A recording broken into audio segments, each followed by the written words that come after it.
El Templo de Jerusalén es el antecedente de la creación de las sinagogas. El pueblo de Israel, que fue deportado a Babilonia, tuvo la necesidad de crear un lazo como centro espiritual. Todas las sinagogas se orientan en un eje este-oeste, de cara a Israel. La sinagoga del Tránsito de Toledo está construido en un estilo mudéjar. Su gran sala de oración está ornamentada con arquillos que permiten la entrada de la luz exterior y frisos policromados en yeso decorados con motivos vegetales, geométricos y motivos heráldicos de la corona de Castilla. Fue alzada entre los años 1357 y 1363 por orden de Samuel A. Leví, miembro de la comunidad judía, consejero y tesorero con Pedro I de Castilla. La construcción se realizó pese a la existencia de la prohibición de erigir sinagogas, como figura en las 7 partidas de Alfonso X, mas se permitía a la corona hacer excepciones a esta norma. Como agradecimiento por el apoyo y fidelidad de los judíos de la ciudad de Toledo al monarca en su lucha por la recuperación de la ciudad tras haber pasado al control de Enrique de Trastámara. La comunidad judía en la aljama de Toledo contaba con su propia organización fiscal, jurisdiccional y religiosa. Aunque eran siervos del rey y poseían privilegios, tenían los rabinos una amplia autoridad en aspectos de derecho privado y ritual. La aljama se convirtió en influyente. Algunos judíos ocuparon cargos importantes dentro de la corte.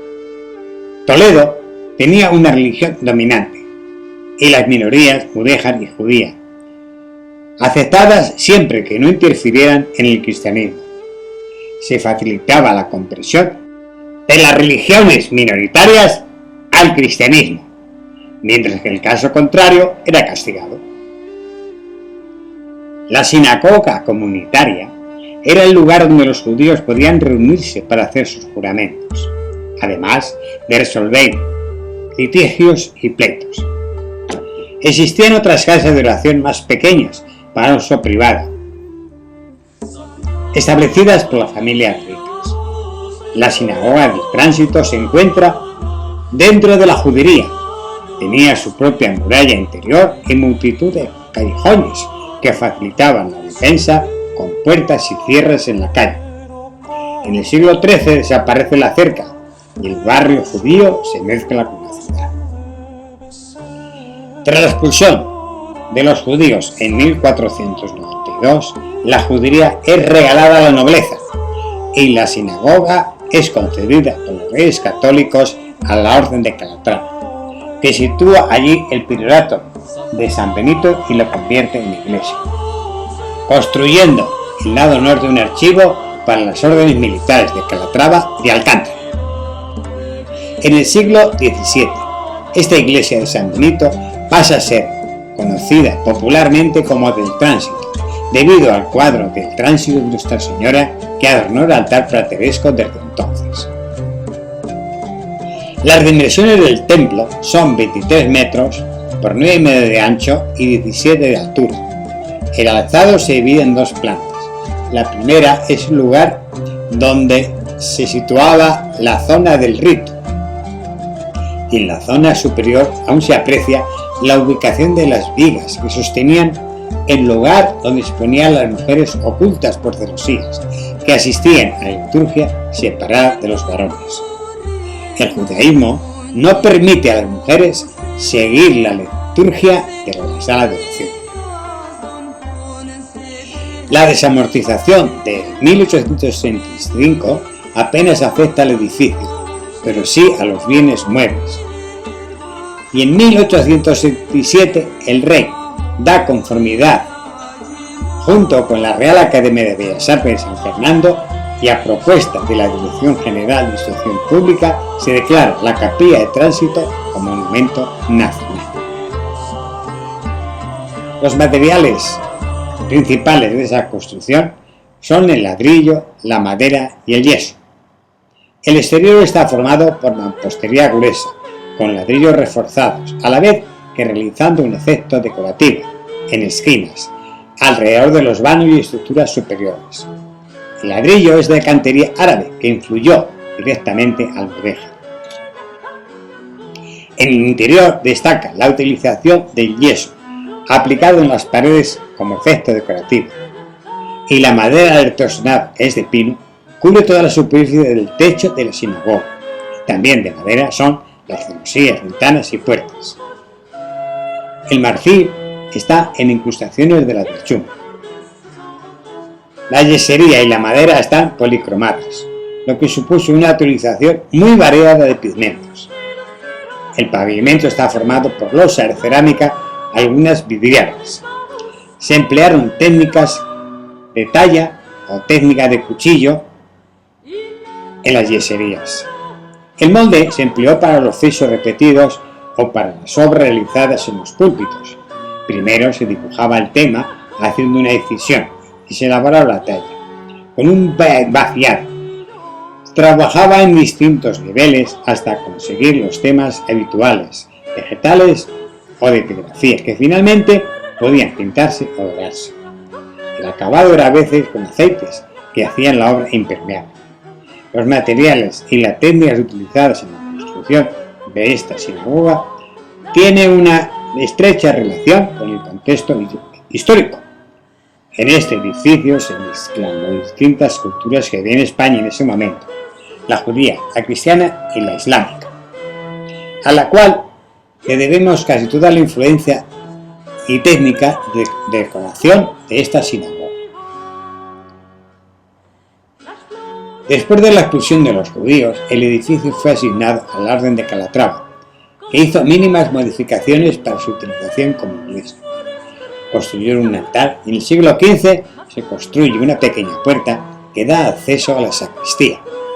El resto de dependencias se utilizaron como hospital y asilo de monjes.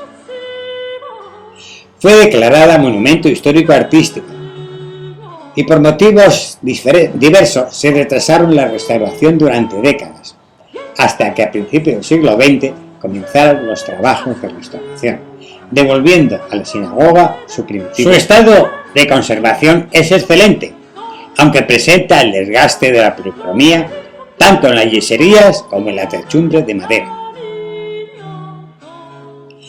Las yeserías de la sinagoga se apartan de las granadinas del siglo XIII. Las yeserías toledanas lucen ritmos, flora y animales islámicos del siglo X y XI. Aquí alcanzan la plenitud del estilo. En esta sinagoga se utilizan los arcos ojivales de herradura, lo que demuestra esa unión entre los cristianos y lo islámico. Se caracteriza esta sinagoga por el contraste provocado en la austeridad del exterior del edificio y la abundancia de decoración interior. Las distintas sinagogas realizadas con posterioridad a la del tránsito han estado muy influenciadas por esta. Cantera Burgos dijo que da importancia a la Santa María la Blanca y la del Tránsito de Toledo como las sinagogas más imitadas posteriormente a nivel nacional e incluso internacional. La iconografía, extendida como la representación de Dios y personaje alguno, está prohibido en la religión judía. Esta negativa tiene su raíz en ley divina. No te harás escultura ni imagen alguna de lo que hay arriba en los cielos, abajo en la tierra o en las aguas debajo de la tierra. Ante esta negación de representación figurativa, se reemplaza por simbolismos, signos litúrgicos, epigrafía u otros. La sinagoga de Samuel Leví conservó gran cantidad de inscripciones en sus muros con temática bíblica que recogen textos sobre el Éxodo, Crónicas, Reyes y Salmos. También hay textos árabes que hablan sobre la paz, la felicidad, en las cintas de los frisos y en los ábacos de los capiteles. Celi Roth, historiador y académico británico de religión judía, decía que estas son las más hermosas inscripciones judías de la Edad Media. Las lápidas se encuentran a cada lado del paño central del muro y detrás del retablo también hay textos. En el año 1964 se decide que la sinagoga sea la sede del modelo sefardí para conservar el legado de la cultura hispano-judía como parte del patrimonio histórico español, que ocupa el antiguo convento de Caballero de Calatrava, anexo a la sinagoga del Tránsito. Alberga gran cantidad de vestigios de la cultura judía en España. Muestra aspectos históricos, religiosos y las costumbres del pueblo judío y de los sefardíes, descendientes de los judíos que vivieron en la península ibérica hasta el 1492. Muestra la historia, geografía y cultura del pueblo judío en el próximo Oriente Antiguo, donde, según los escritos bíblicos, se originaron las tradiciones que perduran en su vida cotidiana.